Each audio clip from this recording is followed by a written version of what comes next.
इतिहासावरचे घाव. रोहन आपल्या शाळेच्या सहलीसोबत एका भव्य किल्ल्यावर पोहोचला.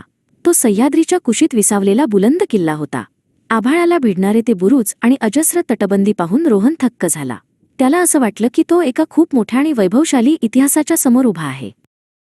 फिरता फिरता रोहन आपल्या मित्रांपासून थोडा लांब आला. एका जुन्या शांत कोपऱ्यात असलेल्या भिंतीपाशी तो थांबला. तिथे पर्यटकांची वर्दळ कमी होती. अचानक जमिनीवर पडलेला एक अणकुचीदार टोकदार दगड त्याला दिसला. त्याने तो दगड हातात घेतला आणि भिंतीकडे एक वेगळ्याच नजरेने पाहिले. रोहनला वाटलं की जर त्याने या भिंतीवर आपलं नाव लिहिलं तर त्याचं अस्तित्वही या इतिहासाचा कायमचा भाग होईल. त्याने मोठ्या आवडीने त्या ऐतिहासिक भिंतीवर नाव कोरायला सुरुवात केली. रोहन. तो दगड दगडावर घासताना होणाऱ्या आवाजाने त्याला एक वेगळाच आनंद मिळत होता. तेवढ्यात तिथे पर्यटकांचा एक छोटा गट आला. मल्हार नावाचे अनुभवी मार्गदर्शक त्या गटाला त्या भिंतीचे महत्त्व समजावून सांगू लागले.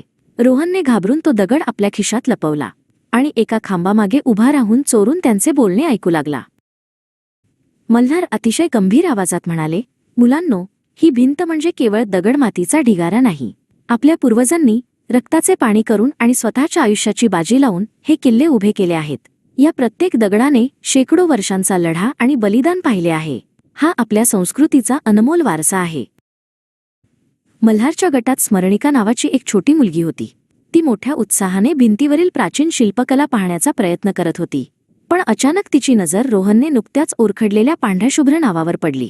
तिचा चेहरा एकदम उतरला आणि ती उदास झाली. स्मरणिकाने खूप हळहळून विचारले, मल्हार काका, बघा ना, कोणीतरी या सुंदर ऐतिहासिक भिंतीला किती वाईट जखम केली आहे. हे पाहून असं वाटतंय की त्या इतिहासालाच कोणीतरी दुखापत केली आहे. लोक आपल्या अशा सुंदर वास्तूंचा असा अपमान का करतात? स्मरणिकाचे ते शब्द थेट रोहनच्या काळजाला भिडले. त्याला आपली मोठी चूक समजली होती. त्याने आपल्या खिशात असलेल्या त्या टोकदार दगडाला स्पर्श केला. त्याला आता स्वतःचीच लाज वाटू लागली. त्याने स्वतःच्या क्षणिक आनंदासाठी एका मौल्यवान वारशावर कायमचा ओरखडा उमटवला होता. रोहनने मनात खूप हिंमत एकवटली आणि तो हळूहळू मल्हार काकांच्या समोर आला. त्याने अपराधी नजरेने खाली मान घातली आणि म्हणाला, काका, मला माफ करा. हे नाव मीच कोरलं होतं. मला याचं महत्त्व माहीत नव्हतं, पण आता मला खूप वाईट वाटतंय. मल्हार यांनी रोहनच्या डोक्यावर मायेने हात ठेवला आणि म्हणाले, बाळा, तू तुझी चूक मान्य केलीस हे खूप महत्त्वाचं आहे. ही चूक अनेकांकडून होते, पण खरी अमरता दगडावर नाव कोरण्यात नाही, तर हा इतिहास पुढच्या पिढीपर्यंत सुरक्षित पोहोचवण्यात आहे. हे किल्ले आपल्या देशाची शान आहेत. रोहनला आता किल्ल्याचे महत्त्व मनापासून उमजले होते. त्याने तो टोकदार दगड दूर फेकून दिला. त्याने मनोमन शपथ घेतली की इथून पुढे तो जिथे कुठे ऐतिहासिक ठिकाणी जाईल तिथे त्या वास्तूचे रक्षण करेल आणि इतरांनाही तिचे महत्त्व समजावून सांगेल. सहल संपवून किल्ल्यावरून खाली उतरताना रोहनने मागे वळून त्या भव्य बुरुजांकडे पाहिले.